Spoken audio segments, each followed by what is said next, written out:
शादी ब्याह तो भगवान के हाथ में होला, लेकिन कोनो भी लड़की पे अधिकार ओकरा गार्जियन के होला।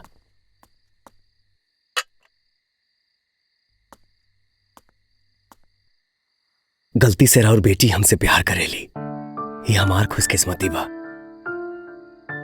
और हम भी इनसे बहुत प्यार करेनी। कब तक, आखिर कब तक रुआ गीतांजलि की फिक्र करत रहा? यकीन करी, बहुत अच्छे से ख्याल रखा।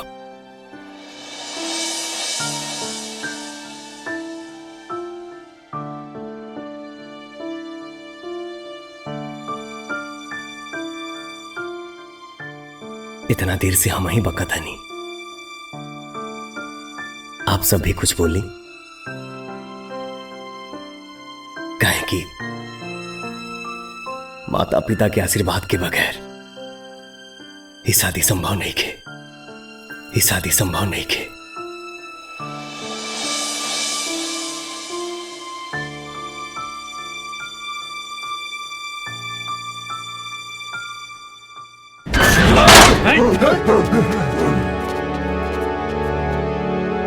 पापा मान जाई ना।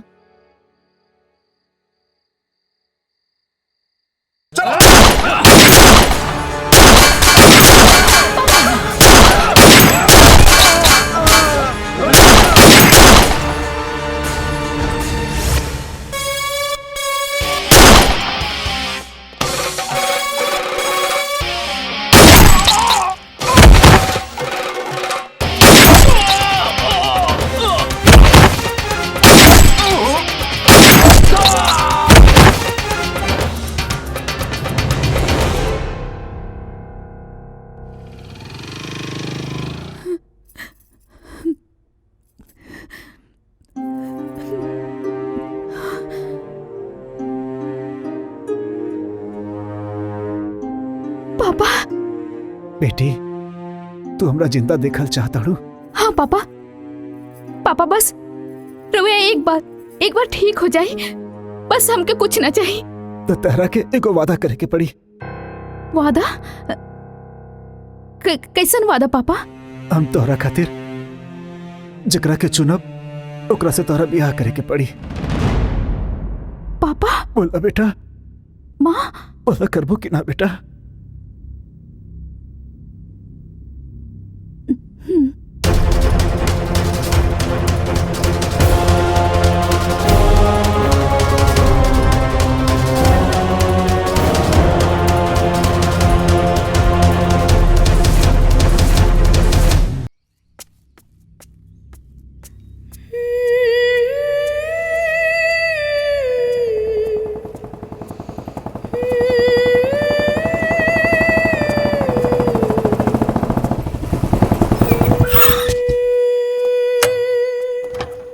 गीतांजलि, ई का हो गइल बा तोहरा? हाँ, काल्हे से फोन करता नहीं उठावत। बाबूजी के तबीयत भी अभी तक ना जान पौनी, के जानत रहे कि ऐसा घटना घट जाई। वो खातिर हमरा अफसोस बा। हो गई, अब हम बोली कुछ हो? एमे केहू के दोष नहीं के, हमनी के किस्मतें खराब बा। विधाता के शायद मंजूर नहीं खे कि हमनी दोनों जीवन साथी बनी। ई का बकतारू?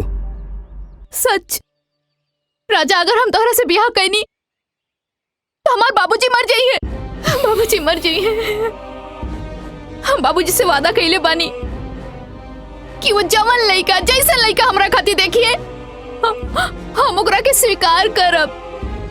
राजा, तू हमके भूल जा, हमनी के साथ बस एजे तक रहल। गीतांजलि, तो के हमार क्रिया, हमार प्यार के कसम।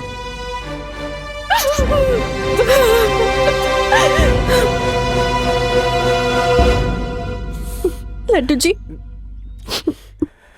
फिर का भाई? फिर गीतांजलि मैडम की शादी हो गई और साहब की दुनिया बदल गई।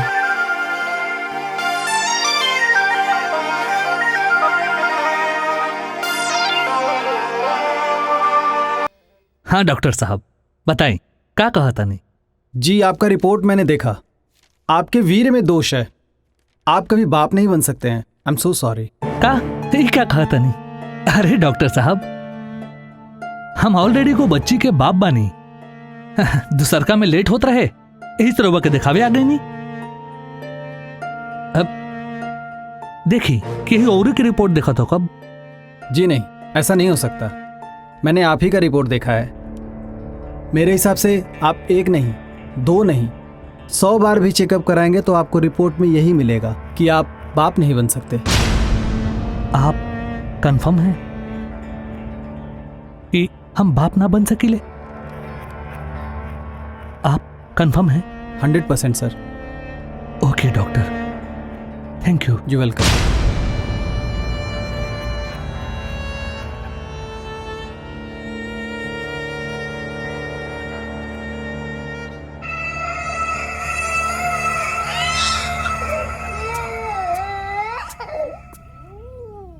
सुनी जी, हमके एक जगह बोलौनी है।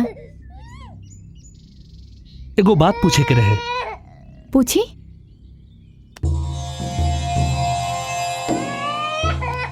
ये लड़की हमार बिया? हाँ, ई राउर लड़की हिया। तू सच कहता रू? ये लड़की हमार बिया? हम सच कहता नहीं, हमने के लड़की हिया। गीतांजलि, 2 साल हो गए चुप हो जा बेटा। और हमनी के कोनो दूसर लड़का ना भई, ता हम डॉक्टर के लगे चेकअप करावे चल गए ने। और पता बा वो डॉक्टर हमके का ना कहलस? ना चुप हो जा। और वही कहलस का कहलस? कि हम तो बापे ना बन सके नहीं। ना,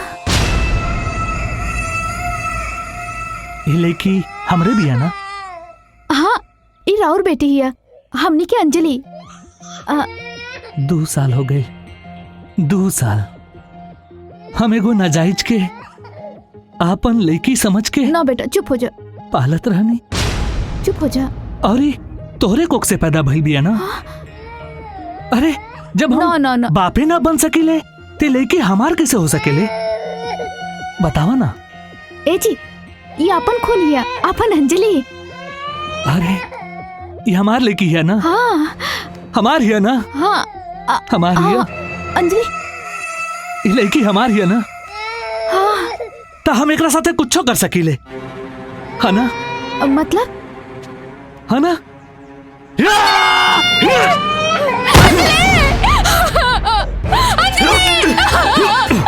तू हाजले 2 बरिस से हमरा के बेवकूफ बनौले बड़े।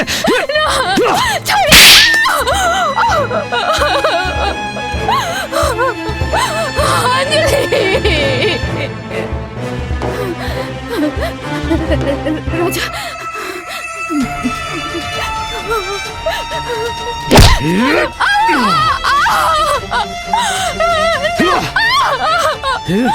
बताओ, ये क्या करो ना तो बताओ। आज हम तोरा के जिंदा ना छोड़ो ना तो बता दे।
गीतांजलि, गीतांजलि, गीतांजलि, आँख खोला गीतांजलि। राजा, राजा, हमार अंजलि के कुछ ना होके के चाहिए और कबो ओके अपन पति ना मनी। राजा, राजा, हमार अंजलि, हमार शरीर ओकरे पास रहे, लेकिन हमार आत्मा तोहरे पास रहे। राजा, जाना तेरा आज जौन बेटी के तू बचावला है ना, वो एकर बेटी ना, तोहर बेटी ही है, तोहर बेटी ही है। तू वादा कर अपन अंजलि के जान से ज्यादा ख्याल रखवा। राजा,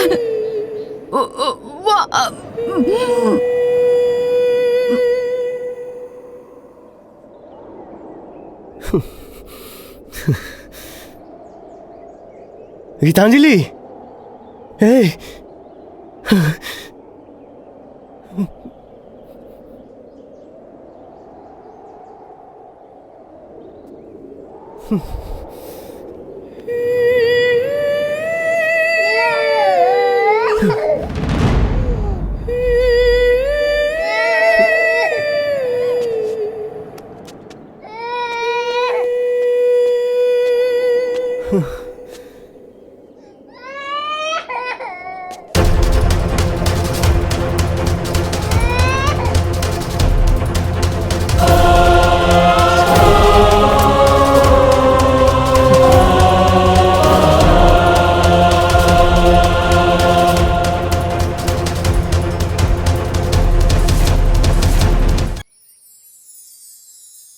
तब से साहब खातिर अंजलि से बढ़ के क्यों नहीं की दुनिया में।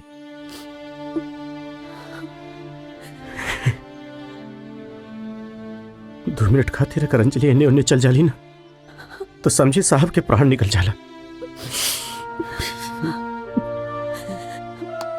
ये एहसान हम जिंदगी भर ना भूलब। Thank you so much. जी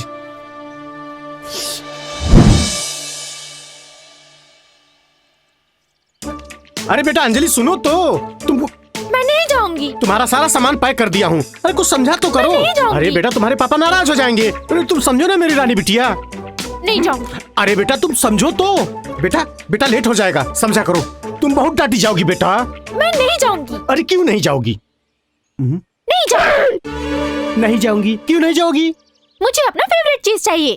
तुम्हारा सारा फेवरेट चीज तुम्हारे बैग में रख दिया हूँ। नहीं, आपने नहीं रखा है। क्या नहीं रखा है? बिस्किट। ओ बिस्किट, ये लो, ये तुम्हारा रहा पार्ले मैजिक्स। अब तो जाओगी? हाँ। ओके।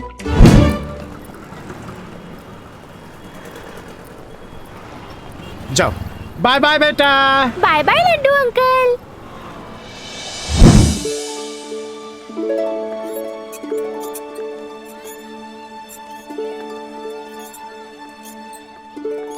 हाय। हाय। मैं काजल। मैं अंजलि।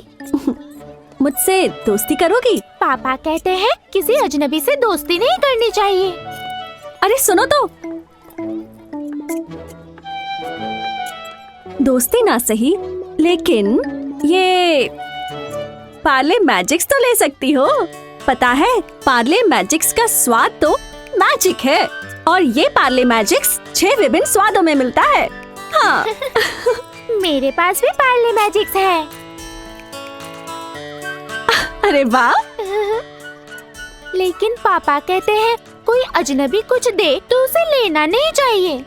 अगर तुम्हारी मम्मी दे तो? फटाक से ले लूंगी।